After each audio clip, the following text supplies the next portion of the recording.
So glad to have you all with us. I'd like to introduce you to the faculty that will be sharing with you today. First of all, we have Chris Beswick.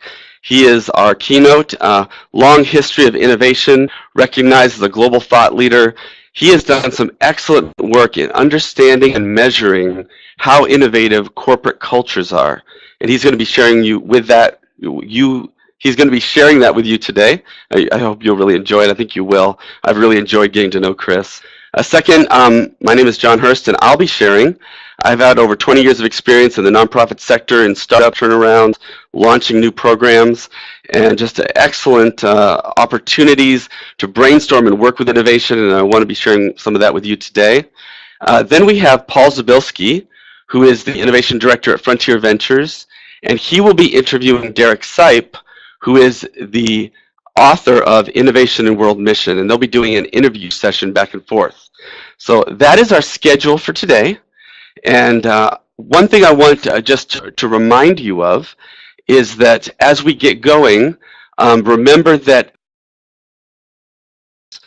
and so as Chris finishes up, and as I finish up, and as the interview finishes up, we're going to have a Q&A time, and you'll be able to ask your questions after each segment.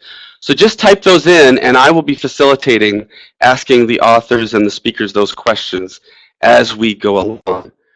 So I'd like to invite Chris to come on with his video. Thank you so much, Chris. And I'm going to give you, you can take over now on the PowerPoint as well. And please take it away. Thanks for being with us. Thanks, John. That's a great introduction. Hi, everyone. Firstly, real pleasure to talk to you all today, and I'm really glad that John talked to me about this a few weeks ago, or a few months ago now, and I'm excited to share some of the things that I talk to corporates about. But in terms of building culture and engaging people and shaping the future, everything that I'm going to talk to you about today is just as relevant to your world as it is to the private sector world. So even though some of the things I'm going to talk about might seem private sector examples, just think about how you can apply them and what they mean in terms of how to approach this kind of stuff, how to engage people, how to look at strategy, and just try and think about, be really creative in trying to understand and think about how you can apply them to your world. So, building a culture of innovation. This subject and building a culture of innovation has been around for many, many years. And innovation itself has been around for many years. So none of the things that we talk about around innovation are particularly new.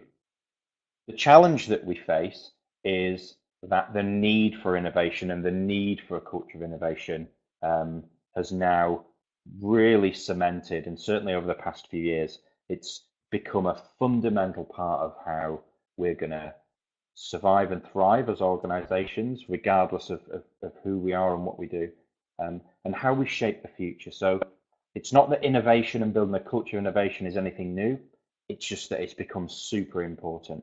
And you'll hopefully see from the next 15-20 minutes, I'm incredibly passionate about helping organizations build innovation, build capability, and most importantly, shape the future. So I want to start with a word, really. I know there's two words on screen there, imagine if, but I want to start with one word, really, which I think is incredibly important, and it's not used enough in organizations, and it's that word imagine or imagination.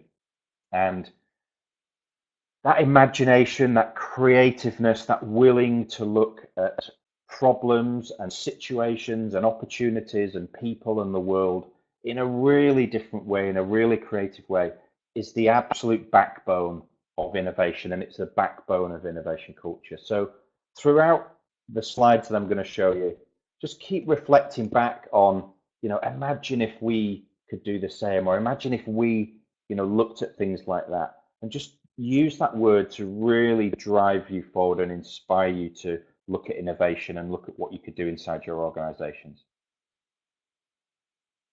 I'm going to start though with a somber note, and the somber note is when I think the real need was properly catalyzed um, in terms of innovation and creativity and thinking differently. Um, you know, becoming an absolute organizational requirement. And for me, I think the real shift was September the 15th, 2008, and it was as the image suggests, the crash of Lehman Brothers.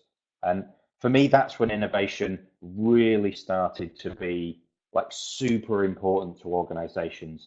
None of us could have predicted that Lehman Brothers would have crashed, and the impact and the byproduct of that crash has been felt for many years all over the world.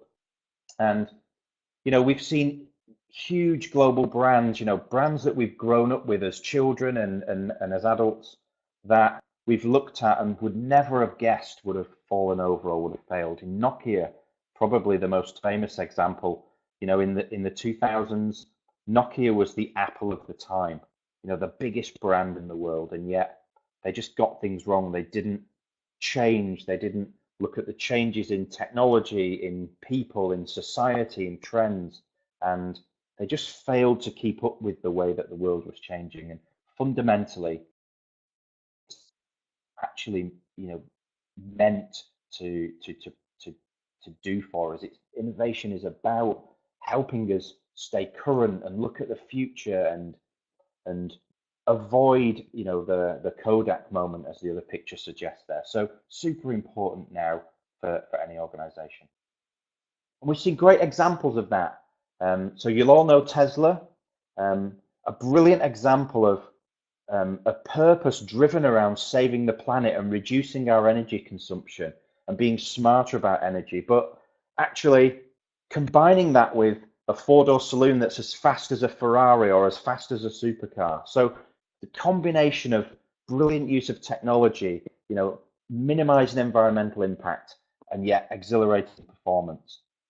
And then this is a place called Epicenter in Stockholm, and these guys run co-creation spaces, but they're using technology as a fundamental part of how they operate their organization on a daily basis. And people are having tiny little chips implanted in their hand to allow them to gain access into the office, or to swipe their hand like you do with your phone or your Apple Watch, and to pay for their lunch, to create a cashless and a seamless technology integrated environment. And these are examples of some of the things that are happening in the world at the moment. In 2015, the radio controlled drone was the #1 Christmas gift, probably the same in the US and maybe the same all over the world. 3 years later, we're using drones as methods of transport. And that gives a brilliant example of the pace of change, in 3 years from a Christmas toy to a legitimate mode of transport. And as you'll know, for all our listeners in the US, the majority of the Fortune 500 are now gone. And all the stats show us that the lifespan of big complex organizations is rapidly reducing, down from 67 years 100 years ago to a prediction of it by 2027, less than 14 years. That's the lifespan of an organization. And part of that, I think, is because we live in this volatile world, this VUCA world, volatile, uncertain, complex, and ambiguous. So what do we do? What do we do as organizations, whether we're a private sector, public sector, whether we're non-profit, whether we're group, faith groups like yours, regardless of who we are, how do we really do something and change the future and shape the future, and how do we use innovation to do that? Well, I think fundamentally we can build absolutely exceptional organizations if we put innovation right at the heart of what we do. If we really understand what innovation means as a process, as a framework, as a methodology, as a way of working, and as a way of being as an organization, if we put all those components together and we set it right at the heart of our organization, I think any organization can do absolutely exceptional things. And that's one of the things that drives me forward in the work that I do. If I wasn't convinced about that, then I think I'd go and do something else. So innovation is now the priority. And these are private sector statistics, but I'm sure for your organizations, it's just the same. The majority of CEOs and leaders now admit that and understand that innovation is key to success, that the world's changing, that that revenue streams are fading, that market conditions are forcing organizations to change rapidly. And again, the research that we carry out on an annual basis just shows us how important innovation is and how important CEOs and leaders are taking the drive for innovation. Specifically around attracting future talent and attracting millennials and maybe even the next generation of young people that enter our organization. So here are some challenges, and I know we're going to share the slides, so I'm not going to read these out, but we know that innovation is important, but we still suffer from fundamental challenges in our organizations, from a lack of understanding of what innovation is, a lack of the ability to think strategically about what innovation is, organizational structure making it difficult to share ideas and collaborate, et cetera, et cetera. So there's a lot of hurdles that we've still got to overcome if we're really going to drive innovation forward. So I want to share some of those with you. The first thing's around strategy, and I'd like to focus on these three areas: strategy, leadership, and culture. So the first thing, strategy.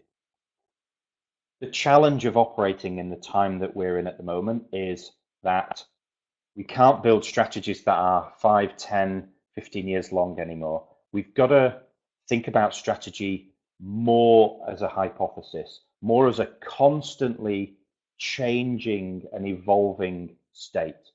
So we've got to start looking at how we build strategies and instantly then look at how we review them and modify them and tweak them. So it's no longer about moving from A to B with a clear pathway and a timeline, because the world changes too fast. We've also got to consider how we design our organizations around key things that we now find important, like design thinking or lean startup, and the frameworks that we're using in organizations today. We've actually got to design our organizations to properly support those ways of thinking. And we don't do enough about that. Here's a framework that I wrote a few years ago, which outlines the three core components that organizations need to look at if they're going to use design thinking or jobs to be done or lean startup as their innovation process. So intelligence, collaboration, and adaptability. Three fundamental key components of how we need to start to look at restructuring organizations. The other key thing here is, and I've shared a tool with you here, is how we define innovation, how we describe what innovation is. And the top part of this slide shows the dictionary's definition of what innovation is. And then below the line for me is all the extra components that I think are really important if we're to really define innovation in its true sense. So is what we're doing really interesting? Is it really capturing the imagination of people? Does it really take the problem away? But on top of that, does it really add more? Does it really create gain for the person that we're providing the solution to? And then the final thing, can we execute it really well? Have we got a great business model? Can we do it really, really well? So I encourage you to use that tool and try and create a definition of innovation for your organizations. I think the other thing that's important as well is that we've got to mix our innovation activity. And what I see way too much of is activity over here on the radical side, because organizations think that they've got to change the game and disrupt and be radical and do something fundamentally different. The reality is that there's a really nice sweet spot between incremental innovation on the left and radical innovation on the right. And I call it differentiated innovation. And as the components in there suggest, as the bullet points suggest, that continuous, significantly impactful ideas and solutions and innovations, that's where you want to be. You don't want to put all your eggs in one basket of finding a really radical, completely new, super amazing idea, because the chances are that you might never find it as an organization.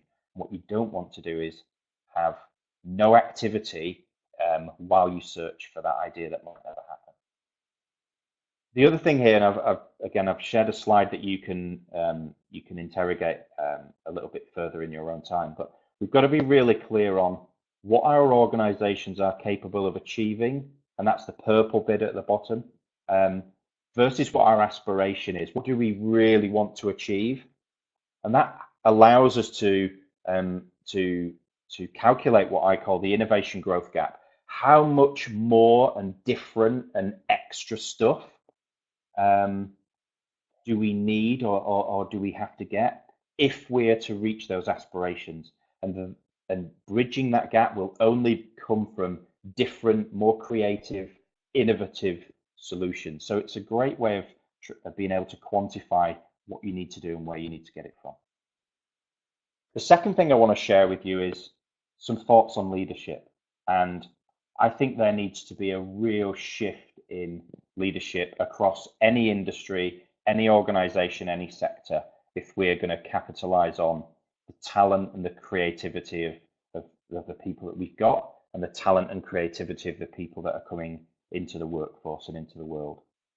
The first thing is, I think as leaders, it's our mission and it's our duty to be way, way, way more purpose-driven than we are at the moment. For the majority of organizations, purpose is such a key factor for people in those organizations.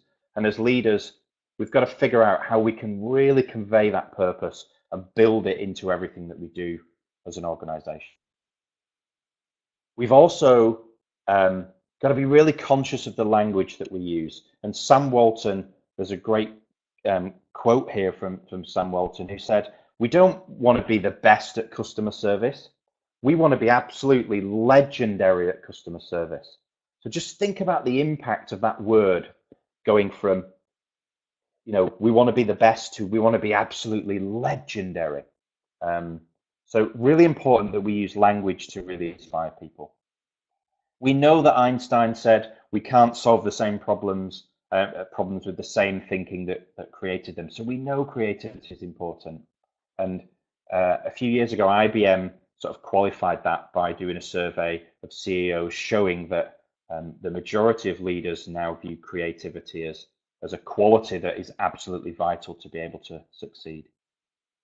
So my challenge to everyone listening is, as leaders, how can we be a little bit more Martin Luther King and a little bit more Einstein? So how can we be much more purpose-driven, and how do we mix that with real creativity to inspire people to want to help us drive innovation? And I think that summarizes it in that VUCA phrase again. My view about leadership is, yes, we can look at the world and we can say it's volatile and it's and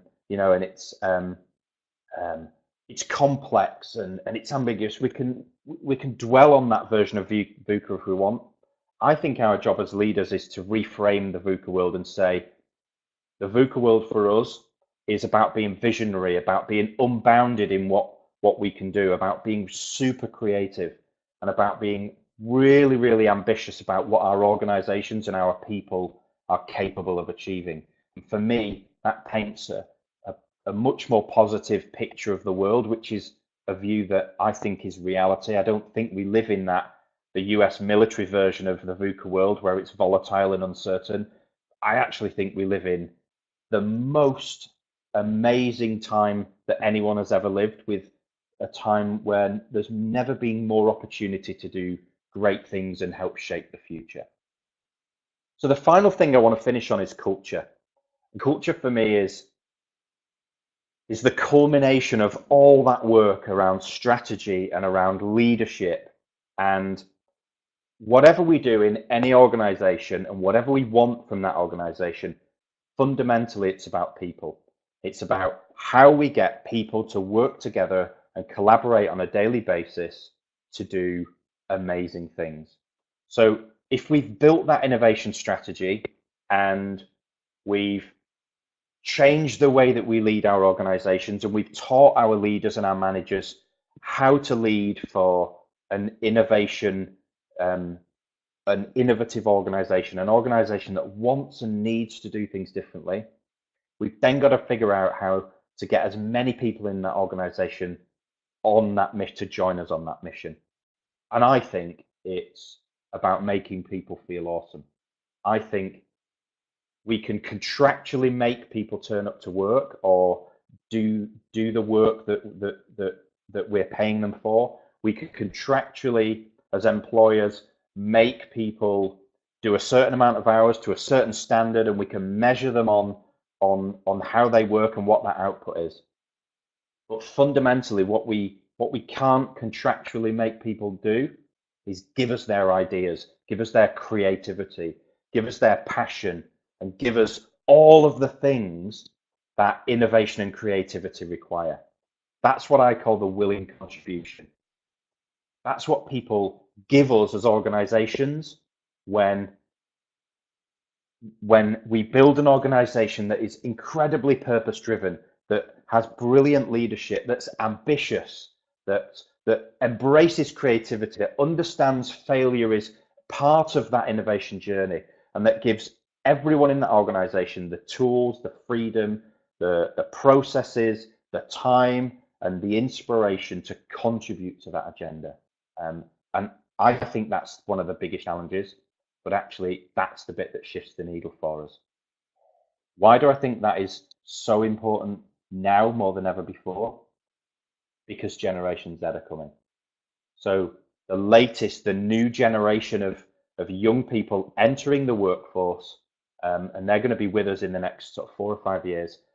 And I encourage every one of you to research this next generation. Research all the research and read all the research that's coming out about this generation off the back of what we know about millennials and how people and society and generations are changing.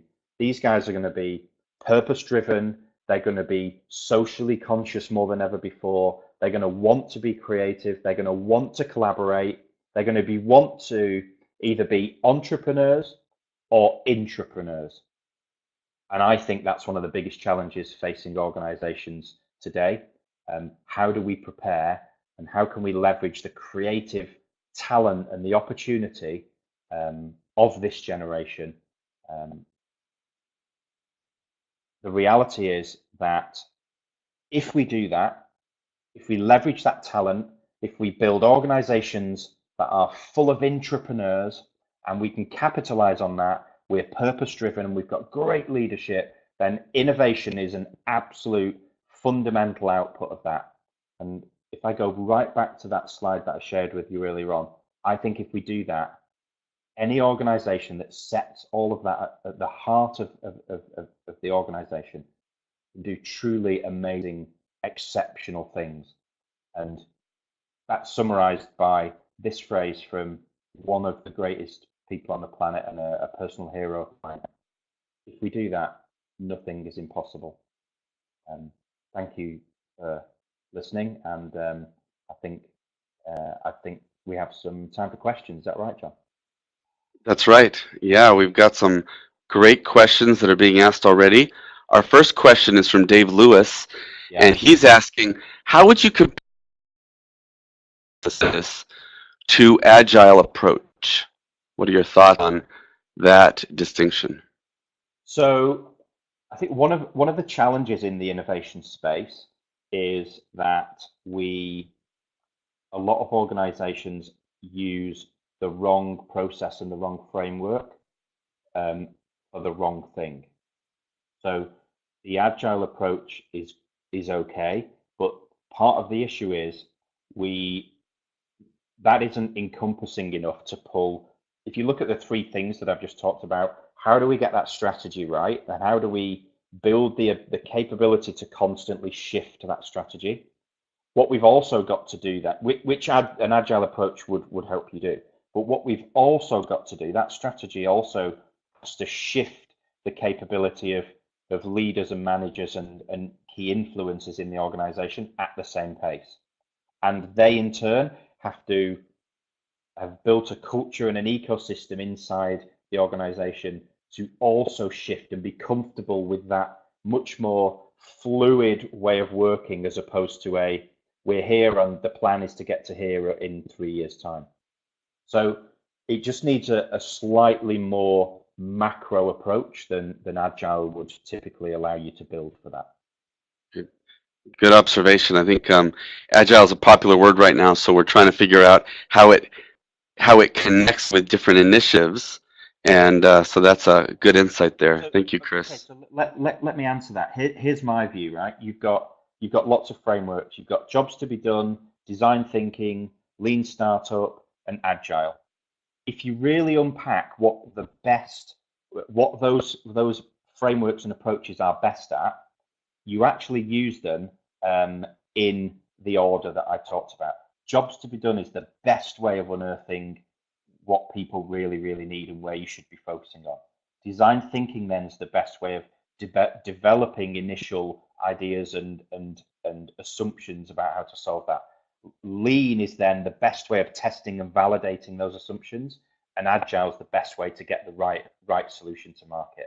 So it's just about understanding what those frameworks, processes are best suited for, and using them at the right time. That's a great observation. I think that creates a level of nuance, Chris, that isn't always there. Thank you for sharing that. The next question is, can a top-down organizational culture and an innovative culture coexist? So the caveat is, if that top-down culture is absolutely bought in and driven by innovation. So in that, if you have that top-down culture where you've got a CEO and a senior team who are absolutely passionate about innovation, and it's on the top of the strategic agenda, it's number one priority, and they are absolutely committed to doing everything that the organization needs in order to build that culture of innovation, then yes, it can. Because the irony is, it probably won't operate like a traditional top-down organization if that's the case. Now, if innovation isn't on the top team's agenda, then the answer categorically is no, because the friction and the tension in the organization just doesn't allow for innovation in the true sense to really exist. That's great. No, that's a good breakdown of that. So the next question is, what would be practical steps for enabling a culture which individuals are willing to make themselves vulnerable by sharing and implementing their innovative ideas? So a culture with that vulnerability and that willingness to share, but getting that to actually be operationalized. What are some thoughts you have on that? So that's actually one of the biggest challenges with culture, right? So the majority of organizations that have now come to the point where they say, we need to do things differently. We've got to look at innovation. We've got to be more creative. And a natural component of that is we're going to have to take some risk. We're going to have to do things that we're uncertain about, etc. That's always difficult for organizations. If you've and that's always, that part of culture is the hardest one to change, because you're fighting the legacy DNA of the organization. If you've got a group of people who are already comfortable with sharing, and they're already comfortable with taking some risk and trying new things, then all they're lacking really then is a really smart process for to some extent what I talked about earlier. They're lacking the process for unearthing ideas and unearthing the problems and the things that they should be looking at solving, and then a process for designing and iterating solutions, testing, validating, and getting them to market. Because the hard bit with people is getting them to change how they behave and change how they approach things. So if whoever that listener was has already got people that are comfortable with that, It's just about getting the right innovation process and governance framework that everyone's comfortable using.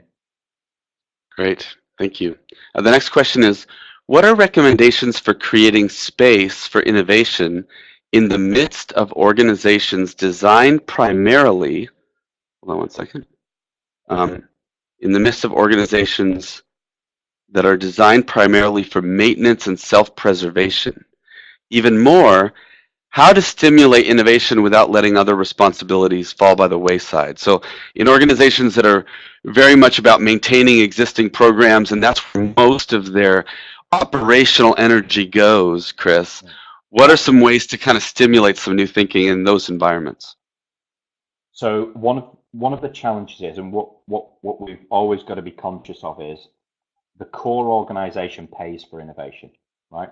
So the core organization is the one that funds all the stuff that we want to do as entrepreneurs and as people that want to be creative and change things. When we start out on that journey, the core organization funds that time and energy and effort and space and resources. So we never want to disrupt the core organization initially, because without that, we don't have the resources and the energy and the people to actually do anything with. But the majority of organizations that operate like that spin something out separately. So they build, that's why we're seeing accelerators and innovation labs, because big complex organizations know that they need to start this transformation journey of building a culture of innovation. It ironically needs to start somewhere else. So you've got to start with a group of people who are willing to do things differently, who are willing to challenge the norm, who are willing to come up with and solve sticky problems. But we need to give them somewhere different to do all that activity in. The challenge that we find with accelerators is, and most of the big companies now are closing their accelerators, not because accelerators are wrong and they're the wrong way of doing that, but because the strategy for those accelerators hasn't been right. The original idea about accelerators was to solve the problem that your listeners articulated. Let's take people out of that environment that stifles them, that is only focused on operations, and give them everything they need to start solving problems and being creative and being innovative. And then we will prove to the core organization that this behavior and this activity and this mindset and these different ways of thinking and working have incredible value. And we will then start to bring those techniques and those behaviors back into the organization. What has happened over the years is very few organizations have actually done that last bit. They've built accelerators or external teams and departments to drive innovation. And when those departments or teams or accelerators have started to generate results, the organization has got too fixated on the results, rather than the original raison d'etre for why those accelerators were created, which was to prove to the organization that this new behavior is the right way forward, and then influence culture and the core organization back with these new ways of thinking.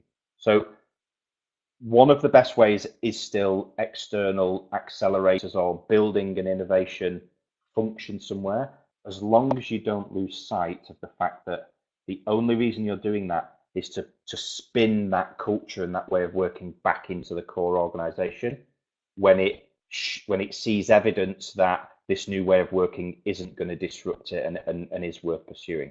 So it's a tricky one with organizations like that. No, it really is, Chris. I think we struggle to know what comes first, right? You know, where do we put the innovation and how does it relate to the rest of the organization? But you've given some great insights there. I've got one other answer on that. Have a Go for it. read of John Kotter's latest work called Accelerate, and in that he talks about some of the stuff that I talk about in a different way, but he talks about the dual operating system. So he talks about the central operating system is that core business, and then you have imagine another concentric circle outside that, which is where all the innovation, creative, focused activity happens. so that you don't risk or jeopardize or upset the core central operating system. And it's a brilliant insight how to build that dual operating model. And over time, the external ring of creative and innovative work gradually just starts to migrate back into that central core, but it takes time. Great. Thank you. And thanks for mentioning John Keller's book, Accelerate, as well. That's another great resource. Yeah. And just so that you all know, we'll be sharing about Chris's book at the end of the webinar, and we'll be giving you a code for a discount on his book so that you can continue to learn from him. So thank you so much, Chris. If we have time, we might come back to some questions for you at the end. But for right now, thank you so much for all that you shared. Thanks, John. Okay. All right, if you could turn off your video, Chris, and then we'll keep moving forward in the program. All right. What I'd like to do now is I'd like to share with you some thoughts that I've had. You know, Chris has really provided us a foundation of thinking about how do we understand this idea of innovation within the organization, how do we design it into the culture. What I'd like to do is I'd like to give you some living, breathing examples that you can play around with and think about. And what I'd like to do in order to accomplish that is work off what's called the Fast Company 50 Most Innovative Companies list. Now, just so that you know, this is a resource that's just online. Fast Company is a tech magazine. They come out with this list every year. So you can look at different years worth of these lists.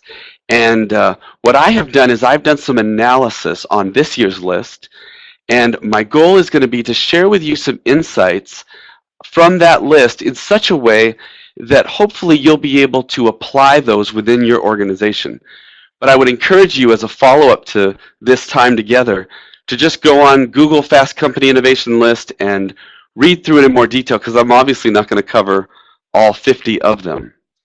I think it's important, though, that we talk a little bit, and Chris already kind of hinted at this, but let's talk for just a little bit about what is innovation and what innovation isn't. Okay, so we're all guilty of running innovation sessions and brainstorming sessions that are a little bit like this cartoon, right? That people think, yeah, I come together, you know, we sing Kumbaya, we come up with ideas, and then I essentially never implement anything that ever came out of that session. Innovation is one of these areas that has been very misused, very undisciplined over the years, meaning that we spend a lot of time, our staff spend a lot of time thinking up ideas and being part of processes that maybe help the leader to intuitively think things through, but there isn't a lot of disciplined follow-up to those things. So we have a lot of work to do to reclaim innovation in a way in our organizations. It kind of has gotten a bad rap a little bit. Chris, if you could go ahead and turn off your audio, just that would help us as well. So we know that it isn't just simply brainstorming sessions when people then ignore whatever comes after it. The question is, well, what is innovation? Well, I really like these two definitions. There's a ton of them. You can find innovation definitions all day long, but I really like these two. The first one by Richard Lyons is, innovation is fresh thinking that creates value. Fresh thinking, so new ideas, but they don't just sit around and collect dust. These are new ideas that create value. So I love that definition because it takes us into the implementation, the design, the outcome side of the innovation process. The second one is from Scott Birkin, and it's innovation is significant positive change. So again, significant in that it's new, it's different, it's innovative. Positive change is that it's having an effect. It is impacting something. It's not simply sitting there for no reason. All right. So now what I want to do is I'm going to kind of give you some overall synthesis of the Fast 50 list, help you to get some insights with me. First of all, so who's on this list? Essentially, it's still very U.S. heavy. About 74% of the companies are on the list that are from the U.S., but as you'll see, China is significantly growing on the list. And what I think you'll see as we get into our analysis is The place that it is growing the most has a lot to do with artificial intelligence, big data thinking, organizing and curating tons of information. That's really where they are leading the way and really having a huge impact. India is also growing on the list. And then we have these 7 countries that all each have one company on the list. And I'm going to give you a little challenge here. You see my email address right below those 7 countries on your far right. If you will email me the names of those 7 countries, I'm going to give you an ebook of my latest book, The Calling of the Knowledge Steward, as a free gift for you and your geographic abilities. So if you can name these 7 countries and write me an email with those 7 countries in there, I'll send you the ebook for my latest book, and hopefully you'll enjoy that. And that'll also give you a chance to think through where some of these other innovative companies are coming from. So now what we're going to do is we're going to look at the key industries represented by the Fast 50. What I want to highlight for you is that the biggest area of innovation is not coming from social media, from software companies, from e-commerce. That's kind of what we would just imagine naturally, right? We say, oh, tech companies, they must be the most innovative. But where we're seeing the most innovation happening is actually in the areas of fintech, finance, and media. Because media, of course, is enveloping so much of our world in so many ways, and bandwidth is providing opportunities for so many things to happen. So when you think about where innovation is happening, don't just think about software companies or social media. Think about industries that are remaking themselves in light of technology, not simply technology companies in and of themselves. But the other things that I thought were interesting in this analysis of the Fast 50 were apparel and transportation.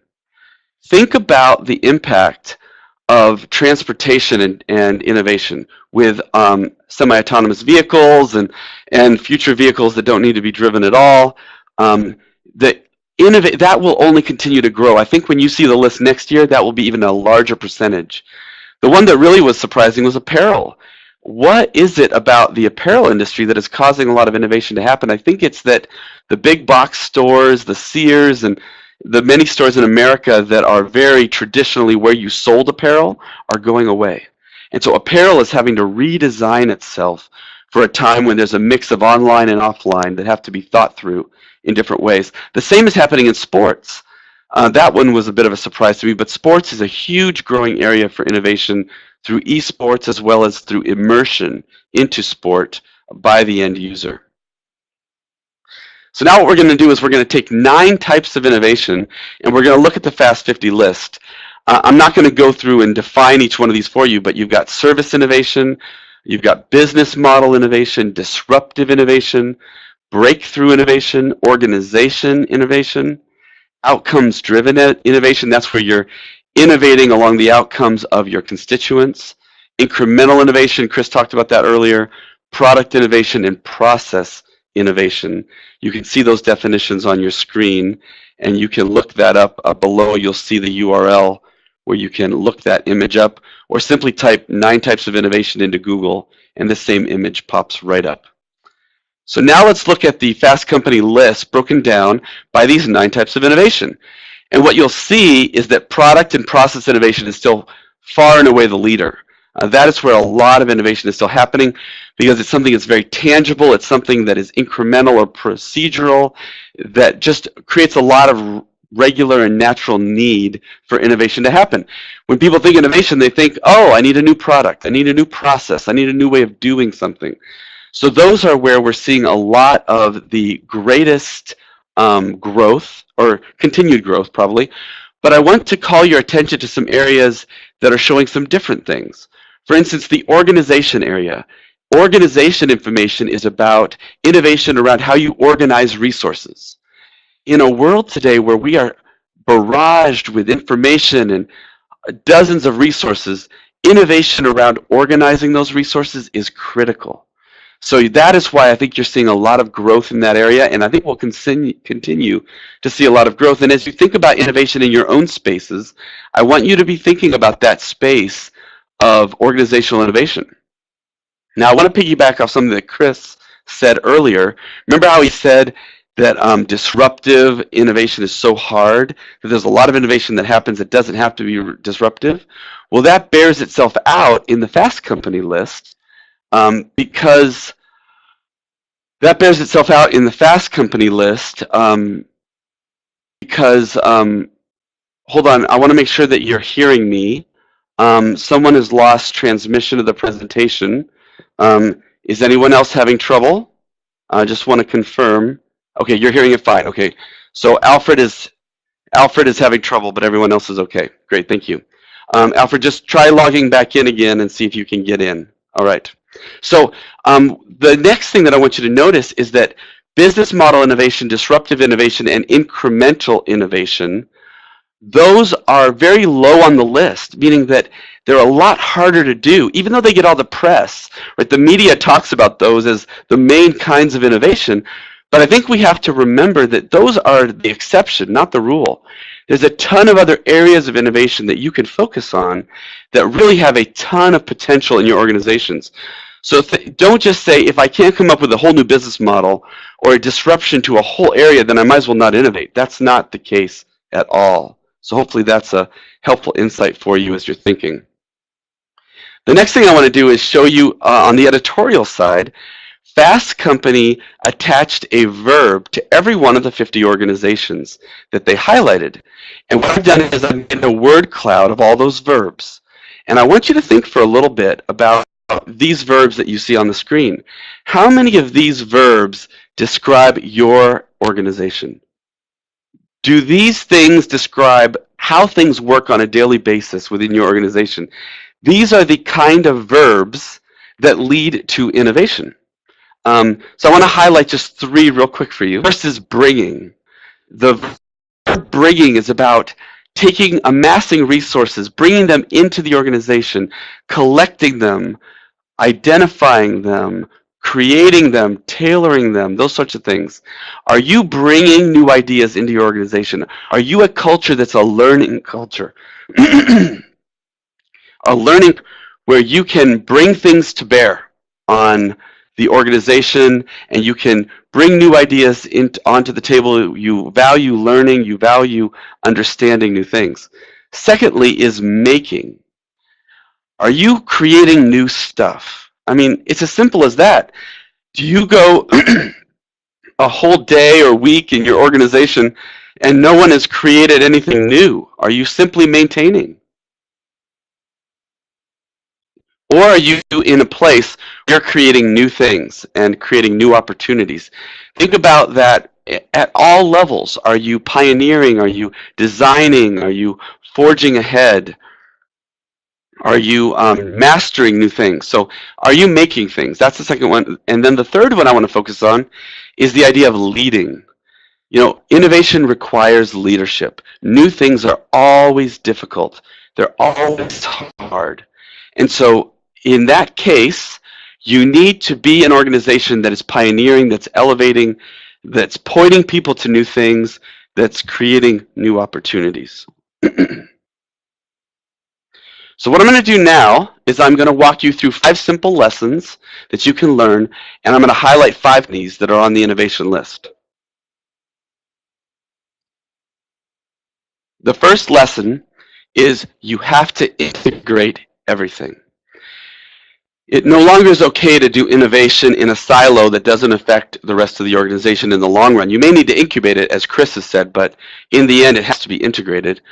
Bringing together diverse elements to create value is at the center of what makes an innovative culture. So the company that I want to highlight here is called Alfred. It's number 48 on the Fast Company Innovation list, and it's a highly personalized concierge service. What they do is they go into your home at your request, and they do all kinds of things that normal concierge services wouldn't do. They put together IKEA furniture. They restock things like toilet paper or any sort of material that you need. So they're really all about making you able to spend time on what you love and what you want to do. But what makes them truly innovative isn't that they're a concierge service. It's that they have integrated pieces together that most people wouldn't have thought to integrate. For instance, they have deals with whole product companies that are trying to get introduced to new markets. And as they learn about your wants and needs through their delivery of the concierge service, they then introduce you to new products that fit those profiles.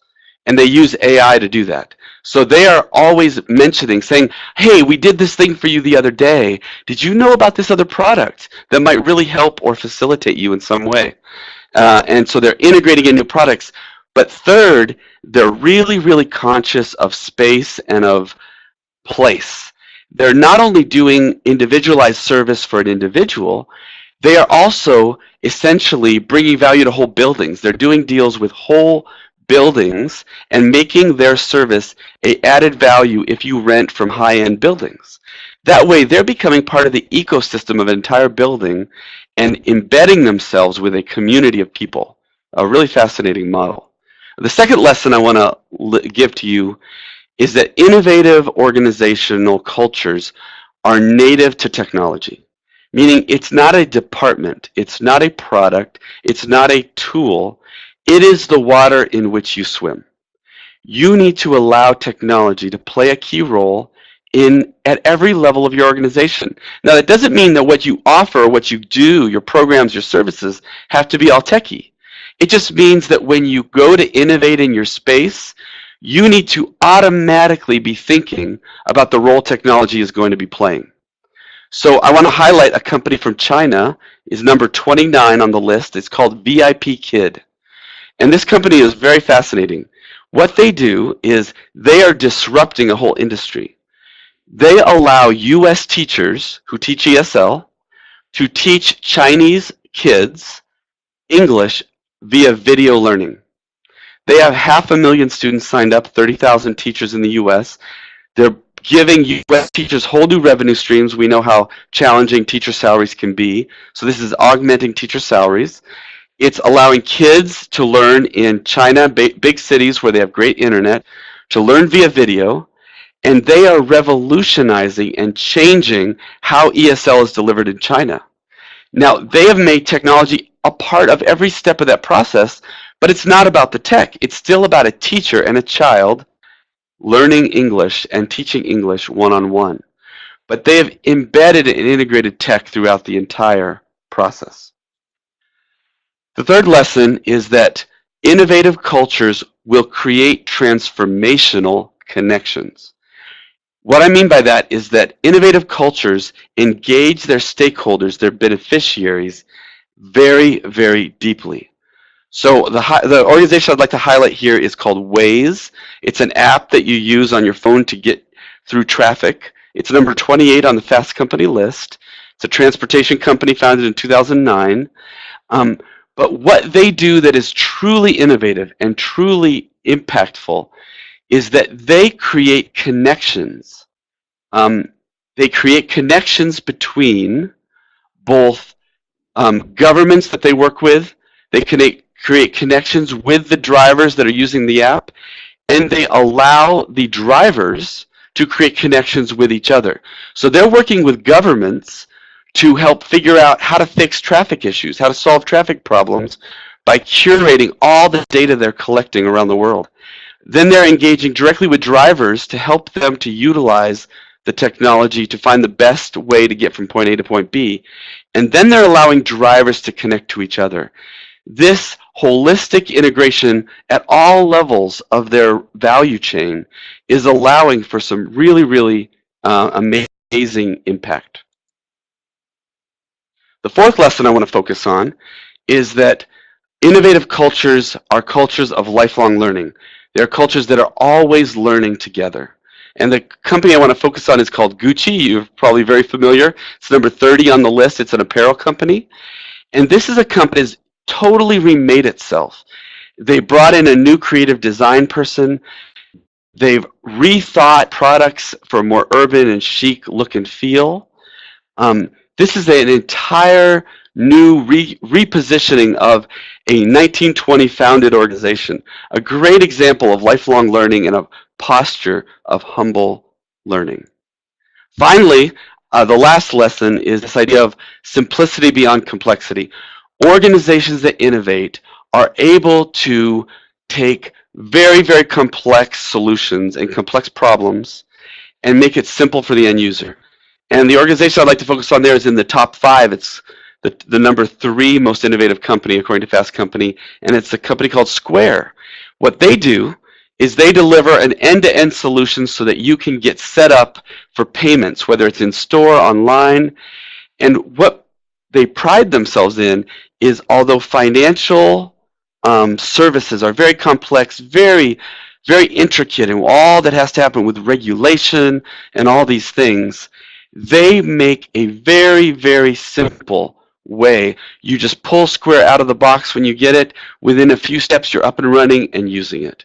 And that is truly a huge innovation because it is a very, very difficult space to provide good service in, and many of us have had very bad experiences. So innovative cultures figure out what is simple, what is elegant, and how easy is it to use. All right, final slide here, and then we'll go to a few questions. So if you have questions, please go ahead and type them in. Here are 4 skills that I just want to feature real quickly for you that all great innovators share. First of all, they have applied curiosity. They're eager to learn new things. Second of all, they're effective at networking. They are connecting across multiple communities in an integrated way. Third, there's a comfort with confusion. There's a comfort with ambiguity. And finally, there's a rigor. There's a desire to continue trying, to continue engaging, to continue investing. Right? I think what you've heard from Chris and from me is that every organization can have a culture of innovation. These are things that can be learned. You can understand them and learn them and develop them. So I want you to be encouraged by that today. So go ahead now, any questions you have. Got about 5 minutes here. I want to take just 1 or 2 questions from you, and then we'll go ahead and move on to our interview. So first question. Of the 5 things you shared, can you give us an illustration of a ministry nonprofit industry from one of them? Of the 5 things you shared, let's think here. Can you give an example of a ministry or nonprofit that is doing one of those things? Let me get back to you on that, Paul. I'm still thinking about what would be good examples in the nonprofit space. Sarah asked, can she get a copy of that innovator poster? And let me just tell you, if you look up Tanmay Vora, I'm going to go back to that slide for a minute. If you look up Tanmay Vora, his website is daspire.com. Tanmay creates these posters of different speakers, and he has them all on his blog on qaspire.com, and it's a great, great resource for other people to use. Okay, all right. Any questions? Anything that you would like me to cover? Jim asks, how do you ensure innovation is ethically upright? It's a great question, Jim. I think one of the challenges that we face is we live in a very pragmatic world right now, where if it's possible, it should be doable. And if it's doable, we should do it, right? I think this is where the leadership of the organization has to be clear, crystal clear on the values of the organization, and they have to measure any innovative effort against those values. So it could be the most awesome innovation that you could ever imagine, but if it is fundamentally unethical, the leadership of the organization has to be able to say to the person who came up with it, or if they came up with it, hey, that's a great idea. I see what you're going with there, but here are the value issues that we're going to run into. And you have to be willing and be brave enough to say, in this situation, even though that is a very innovative idea, and even though others might consider doing it, because it doesn't align with our values, we're not going to give resources and time to that one. So thanks for asking that. Sarah asks, what advice would you give innovators who are trying to contribute in the arena of ministry or missions? You know, I've spent a lot of time in this space. I think one of the things, and I'm actually going to address this in another webinar I'll talk to you about a little bit later on in the time that we're going to be doing next month, but the issue of risk aversion. the theology of risk. I think one of the key areas that nonprofit organizations have to wrestle with if they're going to be innovative is to say, how do we understand risk? How do we think about risk? Do we have common language for risk? Because if we don't have that, we are going to fundamentally be ineffective at innovating, because one person will have one threshold of risk and the other person will have another threshold, and we simply will not be able to balance those things and be able to execute properly, because our boards, our leadership, and our staff will not be in the same space. Ready? We're going to have to come back to some questions later. Feel free to keep typing them. What I'd like to do now is have Derek and Paul come online. Okay. We're about to do an interview. I'm going to take my video off, and we're going to set it up so that you can see their faces a little bit better. All right. Okay. All right, Derek and Paul, is your audio on? I think so. Okay. Go right ahead.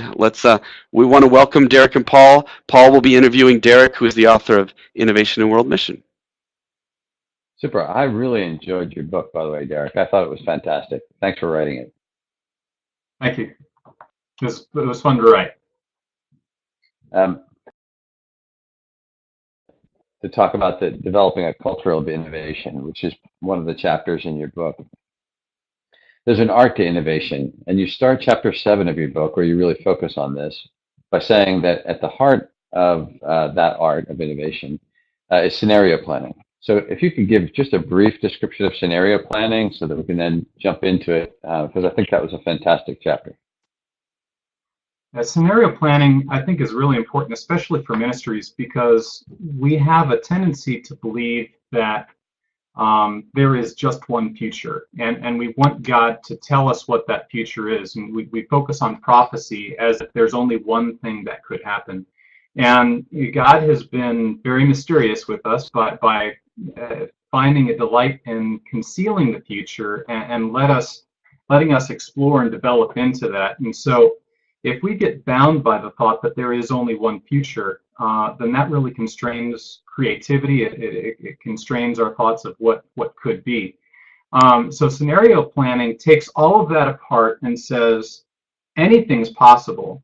Let's try to figure out what are those various futures that could happen, and then where might we find ourselves within each of those futures. So it's really a dreaming exercise. And then as we put ourselves into the future, we start to realize that we actually have a whole lot more control over the future as we begin to understand the factors that could create different futures to evolve and develop around us. Okay, that's super. I appreciate that. All right, so in your book, you seem convinced that, so generally speaking, that it's recommended not to rely on a single innovative thinker, but to find new ideas for the organization. Why is that? There's so many reasons for that. One of which is just going back to kind of a biblical perspective. God created us to be creative.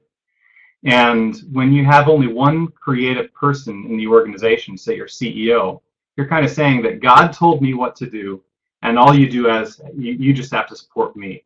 And that's a very unbiblical way to lead organizations. God created all of us with the spark of the Holy Spirit that we can be creative, and God is the creative God that created everything that we see that we still don't even comprehend yet. And He placed that creative spark within us. When we rely on one creative thinker, we have constrained thinking, which is really bound by one person's perspective of the world. And it is so important when we're creating a culture of innovation is that we have everybody participate in that process so that we're all learning together. And there's so much wisdom in teams. There's so much wisdom in all us working together. And as we're talking and throwing ideas off each other, that's where we create even better ideas. No, that's really super. I appreciate that, because really I totally agree that so many ideas come from so many different people. If we isolate one person off as the sort of guru of innovation, then we lose a lot, right? So, all right, well, let's jump into chapter 7 of your book, because I really enjoyed that chapter. And you start that off with spiritual leadership after a bit, right? So now, when I started to read it, I saw the title. I thought to myself, okay, not all godly people are innovative, period. I know lots of godly people who are fantastic, but not, and organizations are the same.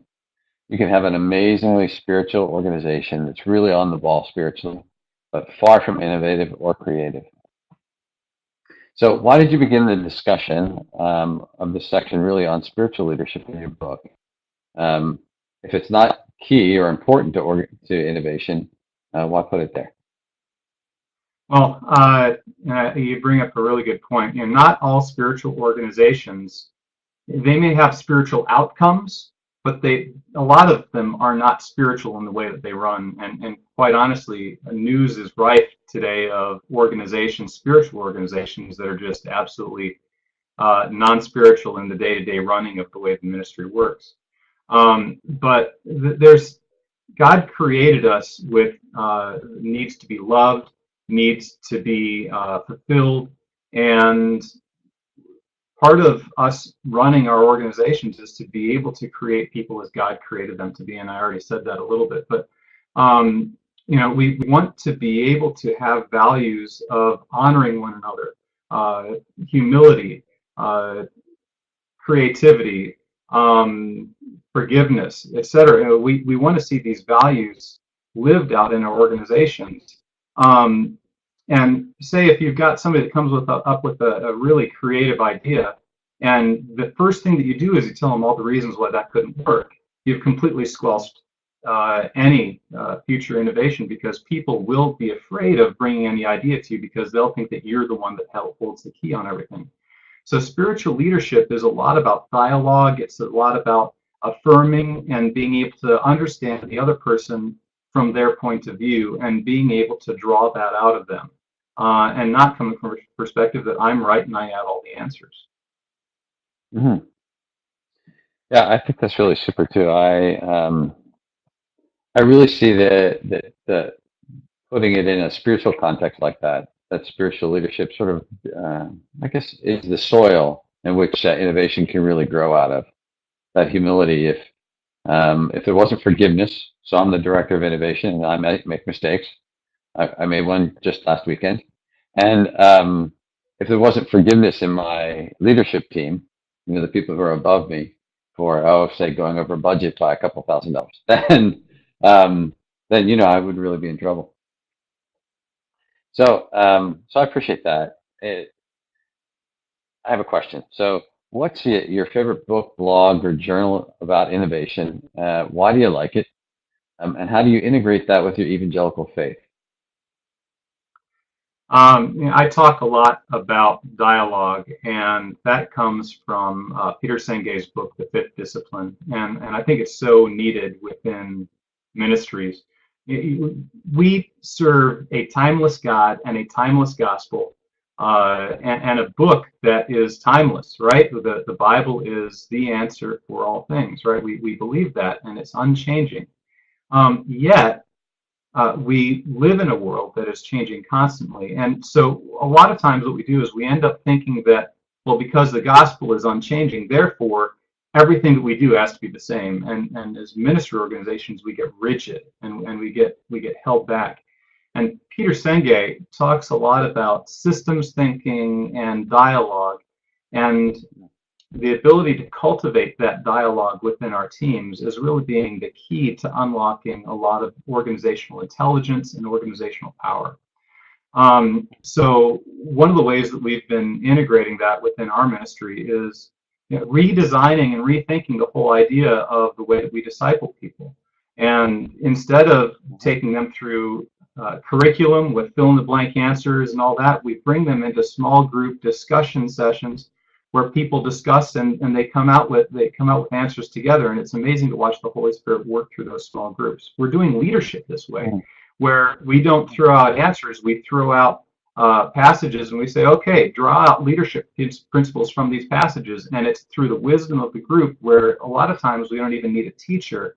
people have it within them. We just need processes to be able to bring that out. And a lot of that is through dialogue and understanding how organizations and systems work, and being able to positively disrupt those systems in a innovative, positive way to be able to propel them forward. Mhm. That's great. There's a in the missions industry, or in industry today, really, there's a lot of diversity, and you work with a lot of different people. And dialogue then can be sometimes difficult in those contexts. From different cultures, you have different languages mixing in. That makes life complicated, no? So, can you tell us about maybe the most diverse team that you ever were working with? What were the issues that the leaders had to face, and how did they keep the team together and on task? Well, let me tell you a story first. There was a team in a certain country in Asia that was trying to reach out to Tibetans, and they were having absolutely no luck at all. They couldn't create any inroads. They couldn't make friendships, and no response at all. And I got a call from a really good friend of mine that said, "Hey, Derek, we've got a team of Brazilians coming in, and they want to learn about Tibetans. Can you create an experience for them?" And so we said, "Yeah, we could do that." And we brought them to this Tibetan restaurant in this area.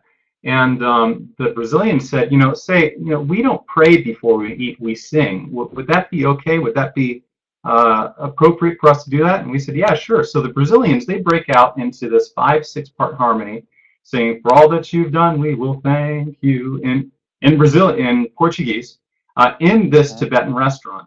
And immediately what starts happening is the waiters come out, the owner comes out, the cooks come out, their families come out. Now everybody's coming out of the woodwork, and they're just sitting there, standing around the table, listening to these Brazilians sing the song. And at the end of it, they said, "That's an amazing song. What does that song mean?" And they start explaining about God and what their belief is. And then the Brazilians say, "Do you have songs?" And for the rest of the evening, they just were singing back and forth, and relationship was opened up, and it was amazing. It was an amazing evening, where just one spark of somebody doing something different because they were a diverse team paid immediate dividends.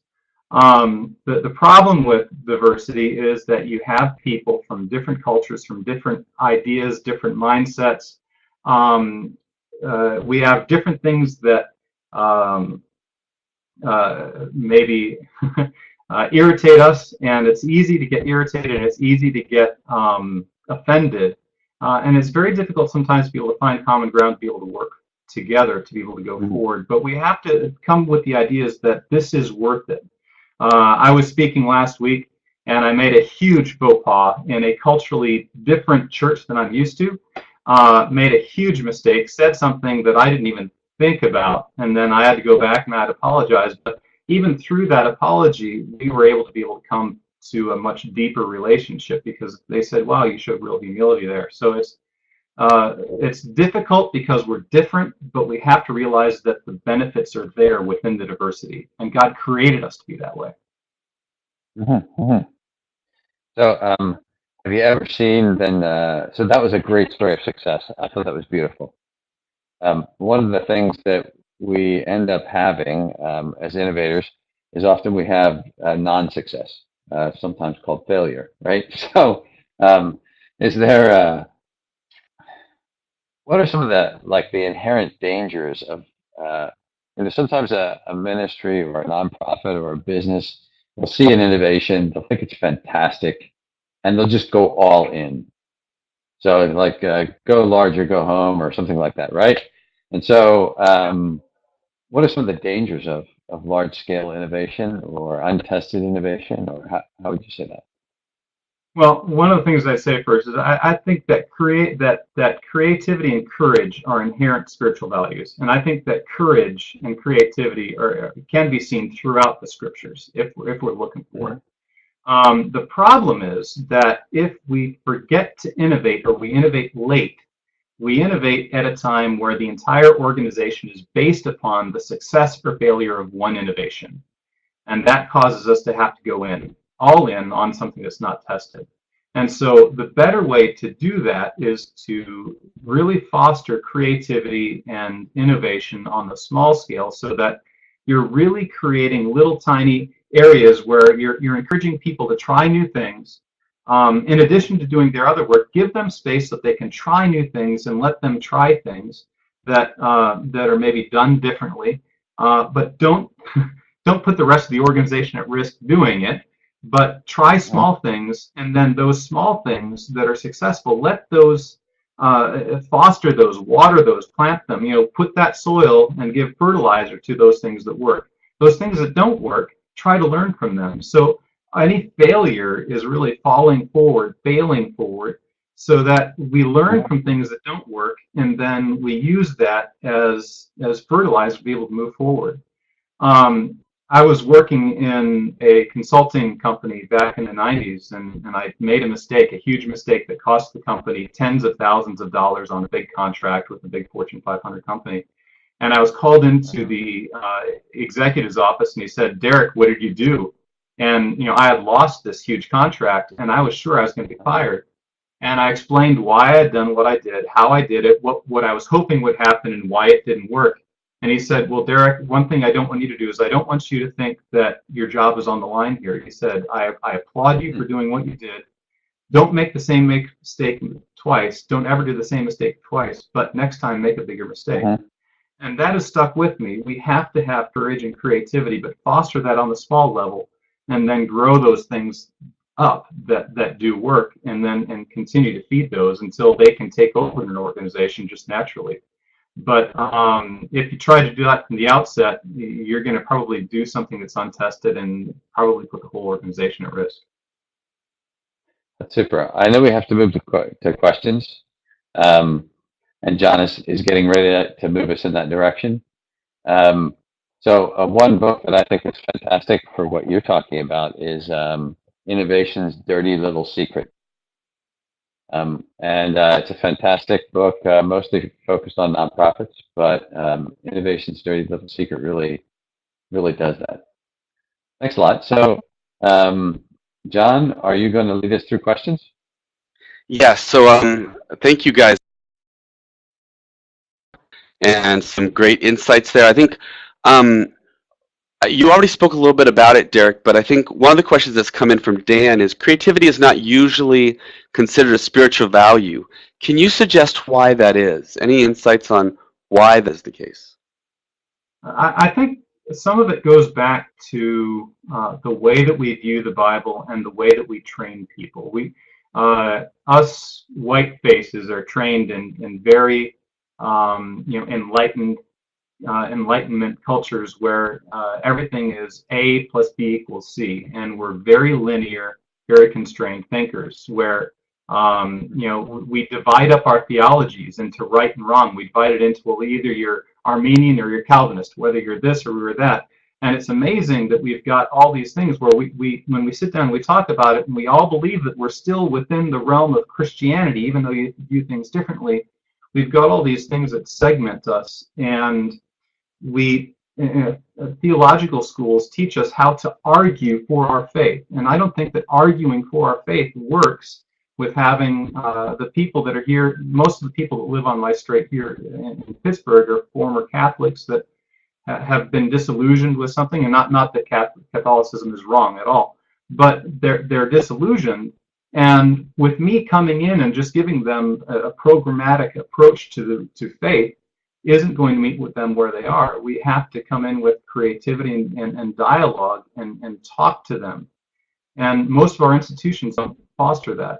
And Peter Senge, even in his book, where he's talking about this in the Fifth Discipline, talks also about, business schools, they teach us how to argue our position so that we can win. But that only works when you're a lower level manager. Once you get up to higher level management, you're dealing with issues that are beyond us. So at that point, the ability to be able to listen and manage a group of people and to be able to gain the collective wisdom from everybody is really important. And I don't know if that answers your question. Yeah, no, very helpful. Thank you. Well, Paul and Derek, thank you so much. A great conversation. I love how you brought in some of the spiritual components of innovation and in the ministry world is really, really helpful approach and perspective. And Derek will be talking about your book and the offer in just a moment. But go ahead and sign off the video and the audio, and we'll wrap up here. All right. Okay. We've done Q&A. Would like to get to the offers. So what's going to happen here is at the end of this webinar, you're going to receive an email from me, and you're going to be receiving a code to get 20% off Chris's book, Building a Culture of Innovation. Excellent book, really, really helpful, very, very practical. I would really encourage you getting it. You're going to receive a code also for 70% off Derek's ebook, Innovation in World Mission. A great deal. William Carey Library has just made a great offer there as far as the discount goes. So you'll be receiving a code for that. And then finally, I wrote a book back in 2005. It's a little older now, on called Innovation in Mission. And the last chapter, I edited it with one of my mentors, Jim Reepsam, who's now passed away. But he did a summary of innovation for the last 2,000 years within the church. And I've gotten permission from InterVarsity Press to actually send you that chapter as a free gift. So you'll be receiving that chapter, and the ability to download it. What I'd like to do, so these are some of the resources that we're making available to you for participating with us. What I'd like to do now, we're right at 1:30 our time, Eastern time. We're wanting to get you done as quickly as possible. So what I'd like to do is wrap us up with a prayer. And this is a prayer I actually utilized in my book, Innovation and Mission. And it's a prayer written by Sir Francis Drake. He was a privateer to the Queen of England. What most people don't know about Sir Francis Drake is he was also the son of a pastor. And so he has a very rich heritage in his understanding of the church, even though we mostly know him as a privateer and a pirate, which I don't know how to square those things. But out at sea, he wrote this very, very powerful prayer that I think is just the most amazing prayer for an innovator. So I'm going to pray this prayer over you and send you off on your way, and then we'll wrap up here in just a second. So, disturb us, Lord, when we are too well pleased with ourselves, when our dreams have come true because we have dreamed too little, when we arrive safely because we have sailed too close to the shore. Disturb us, Lord, when with the abundance of things we possess, we have lost our thirst for the waters of life. Having fallen in love with life, we have ceased to dream of eternity, and in our efforts to build a new earth, we have allowed our vision of the new heaven to dim.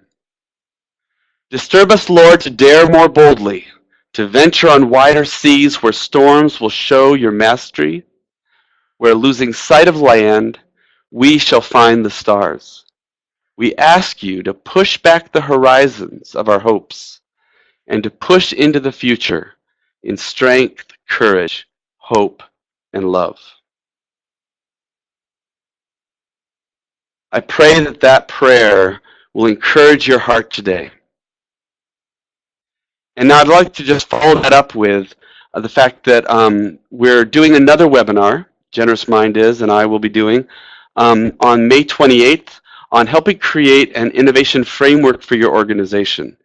So if you go to innovationandmission.com where you registered and scroll to the bottom of the page, I'll be moving it to the top shortly, but right now to the bottom, there's a link to register for this next event. And this next event is really designed to be a follow-up to help you with some of the designing within a nonprofit space, your innovation framework.